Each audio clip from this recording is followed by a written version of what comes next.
धिमाल राजा रानी थियो भन्ने पहिला भएको हिसाबले नै राजा रानी भन्ने ताल भनेर चिनिन्छ र धिमाल जातिहरुको चाहिँ उद्गम स्थलको रूपमा यसलाई यो चाहिँ प्रख्यात छ। यो वैशाखी पूर्णिमाको दिन चाहिँ यो मेला लाग्छ, यहाँ माथि मेला लाग्छ, एकदम व्यापक हुन्छ। यो चाहिँ 50,000 मानिसहरुको चाहिँ आवजात हुन्छ, एकदम रमणीय हुन्छ।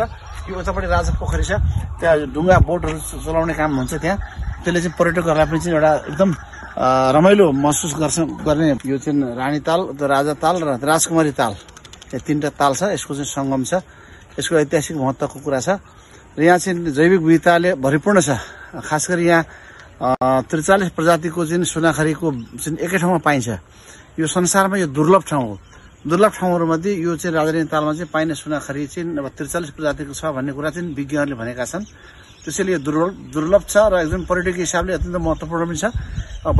चैत वैशाखमा अब यो फुल्छ, एकदम सुन्दर देखिन्छ। अब यसको फुल्ने बेला भइसक्यो र यो सँगसँगै यहाँ चाहिँ वन धान पाइन्छ, वन सुन्तला पाइन्छ, यहाँ चाहिँ के अरे सिम कुखुराहरू पाइन्छ। विभिन्न चाहिँ के अरे चराचुरुङ्गीको वासस्थानको रूपमा चाहिँ के अरे पनि प्रख्यात चाहिँ किंवदन्ती के छ भने यहाँ चाहिँ मान्छे भक्तजनले आएर पूजा गरेर पूजापाठ गरेर मागेको कुरा चाहिँ वरदान प्राप्त गर्छ, एकदम मन सिद्धि हुन्छ भन्ने विश्वास छ। त्यसैले यहाँ चाहिँ यसको महत्त्व अरू बढेर गएको अवस्था छ र यो धार्मिक क्षेत्रको हिसाबले, पर्यटकीय क्षेत्रको हिसाबले अत्यन्त महत्त्वपूर्ण ठाउँको रूपमा चाहिँ स्थापित भएको छ। र यहाँ चाहिँ खास गरी चाहिँ यो सुनाखरीको कुरा जुन बैंक मैले 43 प्रजातिको सुनाखरी पाइने कुरा चाहिँ विज्ञहरूले बताएका छन् र यसको जुन भित्र छ रुखहरू, अरू रुखपात झरेर चाहिँ खङ्ग्रङ्ग भएको बेला चाहिँ फेरि यो हरियाली चाहिँ ठ्याक्कै पौला पलाएको हुन्छ। त्यही माथि चाहिँ अब सुनाखरी फुल्ने बेला भएको छ। अब चैत लागो, चैत वैशाखमा चाहिँ यो एकदम झलल हुन्छ। विभिन्न प्रजातिको सुनाखरीले चाहिँ ढकमक्क देखिन्छ। यो अत्यन्त राम्रो पनि छ। यहाँ चाहिँ विभिन्न चराचुरुङ्गीको वासस्थानको रूपमा चाहिँ के अरे प्रख्यात छ। यहाँ चाहिँ के अरे सिम कुखुरा, जुन के अरे यो पानी हाँसदेखि लिएर विभिन्न प्रजातिका चाहिँ चराचुरुङ्गीको ठुलो वासस्थान छ। यो अत्यन्त राम्रो पनि छ, वातावरण बनेको अवस्था पनि छ। यो चाहिँ राजा नै सामुदायिक वन क्षेत्रभित्र पर्छ।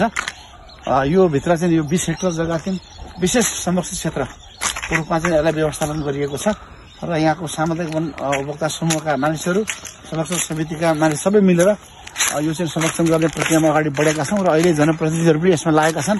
विभिन्न सङ्घ संस्थाहरू, दात्री निकायहरूले पनि सहयोग गरेको कारणले गर्दाखेरि अहिलेको जुन नयाँ संरचना बनेको अवस्था छ यसले चाहिँ अझ राम्रो बनाउने क्रममा छौँ हामी र सरकारले पनि यसको जुन बजेटिङहरू गरिएको अवस्था छ।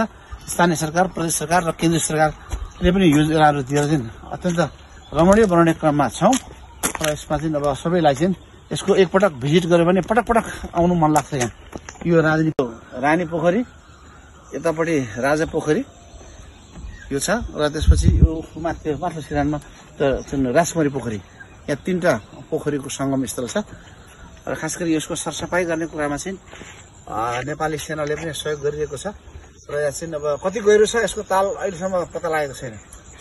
यसको चाहिँ अब यसको अनुसन्धान गर्ने क्रममा चाहिँ अगाडि बढाउनु पर्छ भन्ने कुरा उठिरहेको छ।